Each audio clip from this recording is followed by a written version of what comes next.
اور پاکستان کے ہر کونے سے آئے ہوئے عمران خان صاحب کے جنون اس 10 گھنٹے کے نوٹس پہ ایک اتنے بڑے اجتماع کو منعقد کرنے پہ آپ کو سلام پیش کرتا ہوں. ہمیں این او سی نہیں دیا جاتا. جب این او سی مانگے تو این او سی سے امریکن ویزا جلدی اور آسانی سے ملتا ہے بجائے اس کے کہ ہمیں این او سی ملے. ان کا مقصد یہ کہ خان کے جیالے ظاہر نہ ہو، لیکن یہ بھول چکے خان کے عوام، پاکستان کے عوام روڈوں پر ہے. پاکستان کی عوام اب جمہوریت کے سوا کچھ قبول نہیں کرے گی.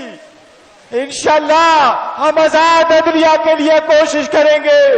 ہم بتانا چاہ رہے ہیں پاکستان میں جمہوریت کے سوا کچھ نہیں چلے گا.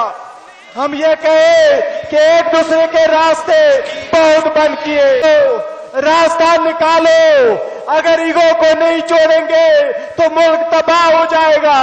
عوام کو عوام سے نہیں لڑانا، ادارے کو ادارے سے نہیں لڑانا. خدا را خون کا ناخن لے، خدا را عوام کی آواز کو دیکھو، نکار خدا کو سمجھو، انقلاب کو دیکھو. پاکستان کی عوام تیار کر بیٹھے ہیں. آزاد عدلیہ ہوگی، آزاد عدلیہ کے سوا کچھ قبول نہیں ہے. نکل آئے خان صاحب کی آزادی کے لیے. آخر میں ایک آواز، قیدی نمبر 804، کون بچائے گا پاکستان؟ قیدی نمبر 8. ایاک نعبد و ایاک نستعین. میرے پاکستانیوں، آپ سب نے مجھے کبھی مایوس نہیں کیا. ایک بار پھر کٹ پتلی حکومت کے تمام تر ہتھ کنڈوں کے باوجود باہر نکلنے پر اور حقیقی آزادی کی جدوجہد میں شامل ہونے پر آپ سب کا شکریہ. اے اللہ، تیرا شکر ہے، تو نے میری قوم کو جگا دیا. جمہوریت کا مطلب آزادی ہے اور اسے تباہ کرنے کا مطلب آزادی ختم کرنا ہوتا ہے. جلسہ کرنا ہمارا آئینی حق ہے.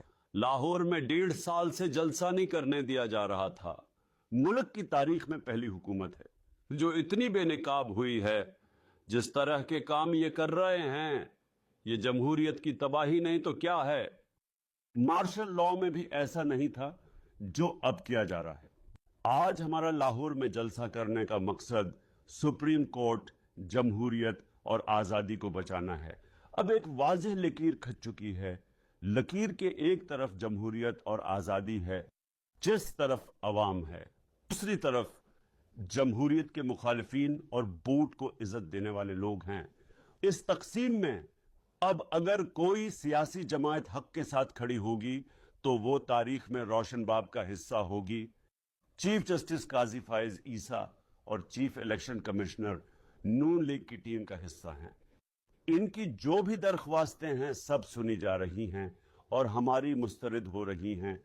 قاضی فائز عیسیٰ بے قصور تھا تو راولپنڈی کے کمشنر کو بلاتا. کمشنر کے بیان پر تفتیش تو ہونا چاہیے تھی. یہ بھی ہو سکتا ہے وہ غلط ہو. ملک کا بچہ بچہ جانتا ہے کہ قاضی فائز عیسیٰ ان کے ساتھ ملا ہوا تھا. قاضی فائز عیسیٰ ان آئینی ترامیم کا براہ راست بینیفیشری ہے. قاضی فائز عیسیٰ اپنا عہدہ بچانے کے لیے ہر ادارے، ہر اصول اور قانون کی قربانی کے لیے تیار ہے اور اسی آئین کی قربانی بھی دینے کو تیار ہے جس کا اس نے حلف اٹھایا. قاضی فائز عیسیٰ کی اہلیہ نے میرے خلاف باتیں کی. قاضی فائز عیسیٰ کو ہمارے کیسز سے خود کو الگ کر لینا چاہیے. ہم نے متعدد بار درخواست دی ہے کہ یہ ہمارے کیسز نہ سنیں، مگر یہ ہر متعلقہ کیس اپنے پاس لگا لیتا ہے. پہلے ہمارے ہیومن رائٹس کا کیس نہیں سنا، ہمیں لیول پلینگ فیلڈ نہیں دی، ہمارا الیکشن کا نشان ہم سے چھینا، پھر ہم سے 3 سیٹیں لے لی. یہ کانفلکٹ آف انٹرسٹ ہے. یہ اپنی ایکسٹینشن کے لیے نون لیگ کو سیٹوں پر سیٹیں دلواتا جا رہا ہے. آئے روز ہماری سیٹیں کم کر دیتا ہے.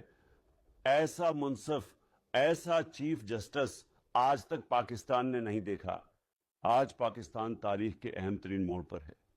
بدقسمتی سے آج وہی حالات ہیں جو